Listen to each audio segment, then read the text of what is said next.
Hello everyone, golden education class में आप सभी का हार्दिक स्वागत है, अभिनंदन है साथियों।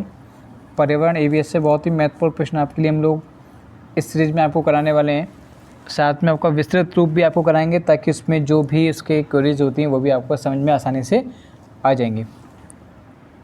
बिल्कुल चैनल को मिस मत कीजिएगा, एक बार चैनल को लाइक और सब्सक्राइब जरूर कर दीजिएगा और साथ में बेल आइकन दबा दीजिएगा ताकि आपको सभी नोटिफिकेशन हमारे मिल जाएँ।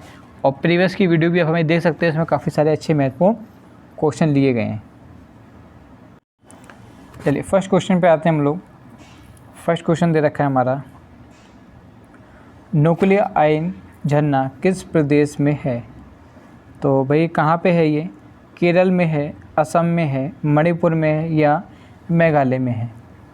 तो इसका जो राइट आंसर हो जाएगा हमारे लिए वह हो जाएगा ऑप्शन नंबर डी, मेघालय में। ठीक है, थोड़ा पढ़ लेते हैं इसके बारे में कि नुक्लिय आयन झरना मेघालय के चेरापूंजी में है। ये है 1115 फीट अर्थात 340 मीटर ऊंचा है। इसकी चौड़ाई कितनी है? 75 फीट है। ठीक है, कितनी है? 75 फीट है। और इसकी ऊंचाई कितनी है आपकी? अगर मीटर में बात पूछें तो 340 और फीट में पूछते हैं तो 1115। ठीक है, नेक्स्ट क्वेश्चन दे रखा है आपका, निम्नलिखित में से किस बायोम में पेड़ नहीं है? किस बायोम में पेड़ नहीं है? टेगा में, टुंड्रा में, चपरल में या सवाना में? तो इसका राइट आंसर हो जाएगा आपका ऑप्शन नंबर बी, टुंड्रा में। ठीक है, तो थोड़ा पढ़ लेते हैं इसके बारे में कि टुंड्रा क्षेत्र उत्तरी ध्रुव के समीप स्थित है। इस स्थान पर जलवायु अत्यधिक शीत होने के कारण यहाँ पर सीमित संख्या में ही वनस्पति उपलब्धि है। ठीक है, कहाँ पे? उत्तरी ध्रुव के समीप, ध्यान रखिएगा इस चीज़ को। नेक्स्ट क्वेश्चन रखा है, भारत के विशाल मैदान के संबंध में निम्नलिखित में से कौन सा कथन सही है? तो कौन सा कथन सही है कि भारत के विश्व का सबसे बड़ा एल्यूमिनियम निरपेक्ष पाया जाता है। खादा क्षेत्र की अपेक्षा बांगर में न्यू एल्यूमिनियम है। खादा क्षेत्र निम्न ऊंचाई वाले क्षेत्रों में स्थित है। तो उसका राइट आंसर हो जाएगा ऑप्शन नंबर सी कि फर्स्ट एंड थर्ड, मतलब विश्व में, भारत में विश्व का सबसे बड़ा एल्यूमिनियम निरपेक्ष पाया जाता है और खादा क्षेत्र निम्न ऊंचाई वाले क्षेत्रों में स्थित है। तो ऑप्शन नंबर सी यहाँ पे करेक्ट हो जाएगा।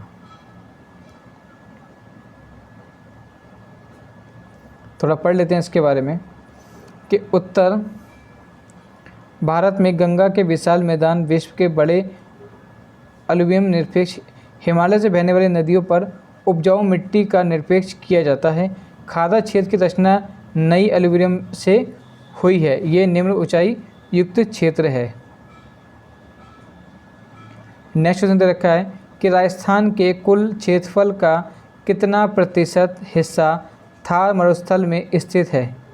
तो कितना प्रतिशत हिस्सा थार मरुस्थल में स्थित है? ऑप्शन नंबर सी बिल्कुल ठीक हो जाएगा, 60%।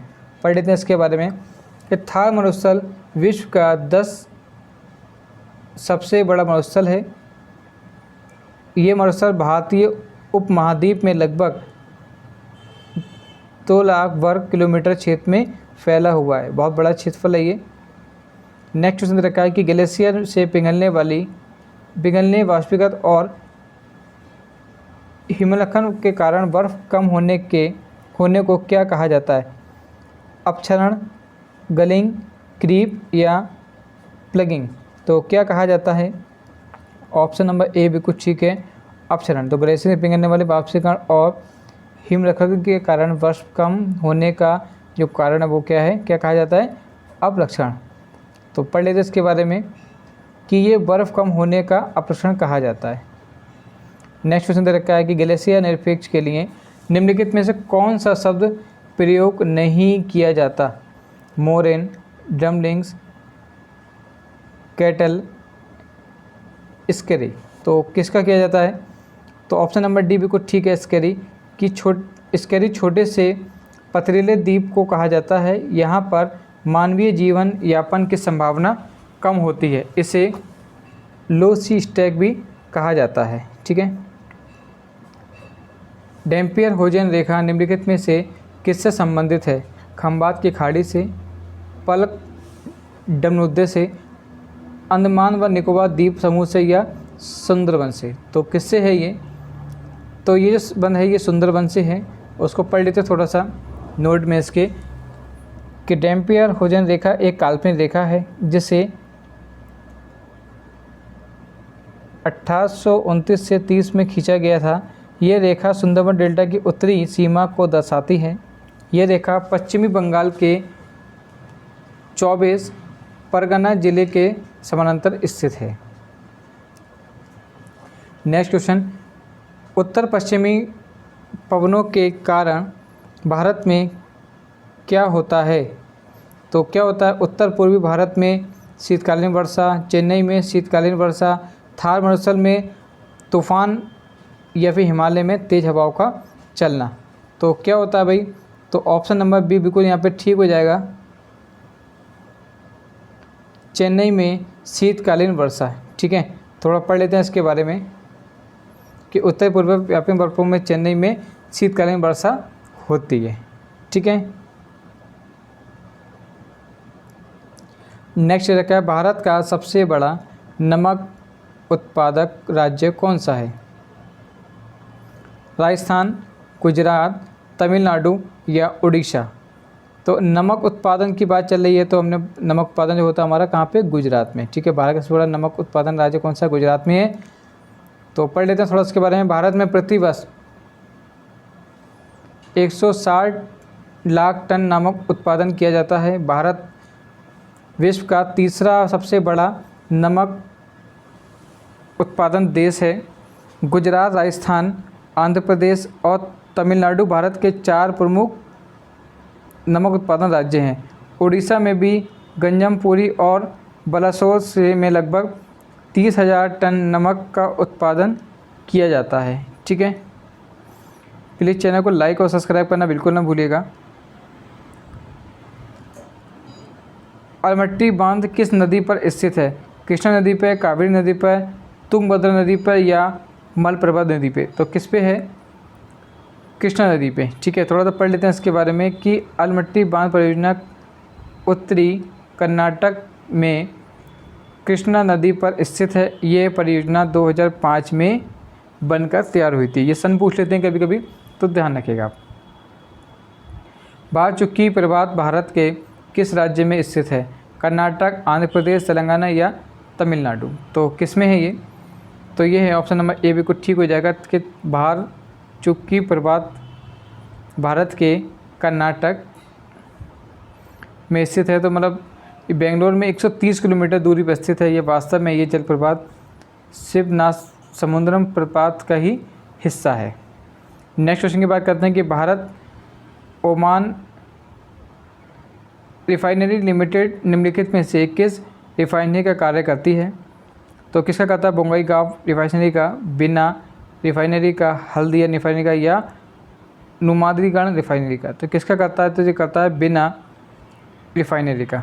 तो पढ़ लेते हैं क्या ये चीज़ कि बिना तेल शोधन का कारखाना मध्य प्रदेश के सागर में स्थित है। इस तेल का शोधन की स्थापना वर्ष 2011 में भारत ओमान रिफाइनरीज लिमिटेड ने की थी।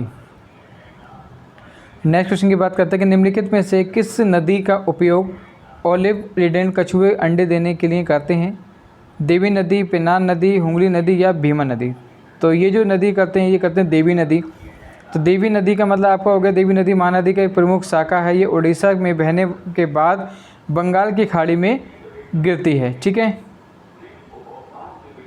नेक्स्ट क्वेश्चन दे रखा है कि आपको निम्नलिखित में से किस क्षेत्र में मक्का का प्रमुख भोजन है?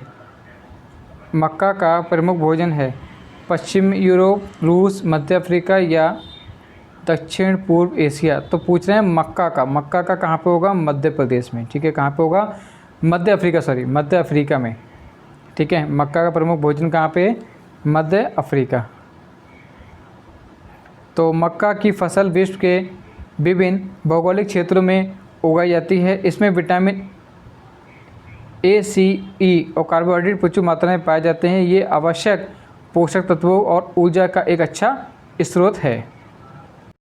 नेक्स्ट क्वेश्चन पे आते हैं हम लोग कि संकोच नदी किस दो राज्यों के बीच सीमा बनती है? बिहार और पश्चिम बंगाल, असम और अरुणाचल प्रदेश, असम और पश्चिम बंगाल या बिहार और झारखंड। तो संकोच नदी का जो राज्य का सीमा है वो बनती है हमारी ऑप्शन नंबर बी, असम और अरुणाचल प्रदेश में। ठीक है, थोड़ा पढ़ लेते हैं इसके बारे में। संकोच नदी उत्तरी भूटान से निकलती है। असम में ये नदी ब्रह्मपुत्र से सम्मिलित हो जाती है। ये नदी असम और अरुणाचल प्रदेश के बीच सीमा का निर्माण करती है। ठीक है, नेक्स्ट क्वेश्चन दे रखा है आपका कि पीर पंजाल पर्वत श्रेणी किस राज्य में स्थित है? अरुणाचल प्रदेश में है, जम्मू कश्मीर में है, पंजाब में है या उत्तराखंड में?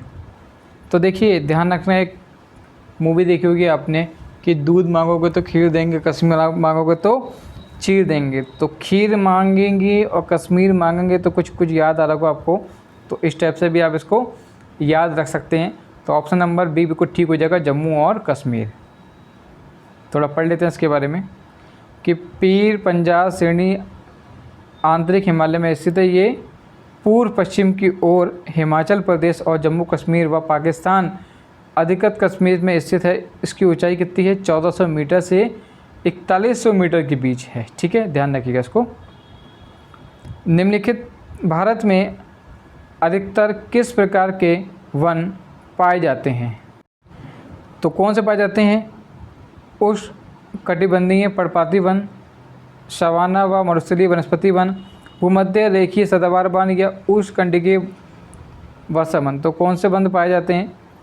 तो जो पाए जाते हैं वो पाए जाते हैं हमारे उष्णकटिबंधीय पर्णपाती वन। ऑप्शन नंबर ए यहाँ पे बिल्कुल करेक्ट हो जाएगा।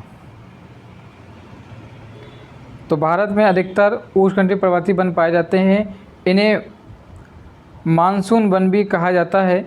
यह वन 70 से 200 सेंटीमीटर वर्षा वाले क्षेत्रों में पाए जाते हैं। इन वनों में चंदन, शीशम, महुआ, साल, टाग व बांस की वृक्ष पाए जाते हैं। ठीक है, नेक्स्ट क्वेश्चन। बिना ऑक्सीजन आपूर्ति के माउंट एवरेस्ट की चढ़ाई करने वाले पहले व्यक्ति कौन थे? बिना ऑक्सीजन के, ठीक है ध्यान रखिए, बिना ऑक्सीजन के चढ़ाई करने वाले पहले यात्री कौन थे? तो पहले यात्री थे हमारे राइनहोल्ड मेंसल। बिना ऑक्सीजन आपूर्ति के माउंट एवरेस्ट पर चढ़ाई करने वाले जो व्यक्ति थे कौन थे? हमारे राइनहोल्ड मेंसल। ठीक है, तो ऑप्शन नंबर सी बिल्कुल करेक्ट हो जाएगा। बहुत ही इंपॉर्टेंट क्वेश्चन है ये कि इनको ऑक्सीजन की आवश्यकता, कि बिना ऑक्सीजन के ये चले गए थे। देखिए पढ़ते हैं कि जर्मनी के राइनहोल्ड मेंसल ने 1978 में पीटर होबलर के साथ बिना ऑक्सीजन के माउंट एवरेस्ट पर चढ़ाई की थी। वह समुद्र तल से 8000 मीटर से ऊंचाई वाली सभी पर्वत चढ़ाई पर करने वाले पहले व्यक्ति थे। ठीक है, भारत भूमध्य रेखा के उत्तर में किस अक्षांश के बीच स्थित है? तो किसके अक्षांश के बीच में स्थित है? तो ऑप्शन नंबर ए बिल्कुल ठीक हो जाएगा, 8 डिग्री 4 से लेकर 37 डिग्री है। ठीक है, तो आपका ऑप्शन नंबर ए बिल्कुल ठीक है। थोड़ा विस्तार से पढ़ लेते हैं इसके बारे में कि भारत पूर्ण रूप से भूमध्य रेखा के उत्तर में 8 डिग्री 4 से 37 डिग्री 6 अधिकांश में 68 डिग्री 7 और 25 पूर्वी दिशांत पर स्थित है। ठीक है, next question and last question पढ़ लेते हैं कि काचिन पहाड़ियाँ भारत के किस देश के साथ सीमा का निर्माण करती हैं? तो किसके साथ करती हैं? म्यांमार के साथ। ठीक है, ऑप्शन नंबर बी बिल्कुल ठीक हो जाएगा।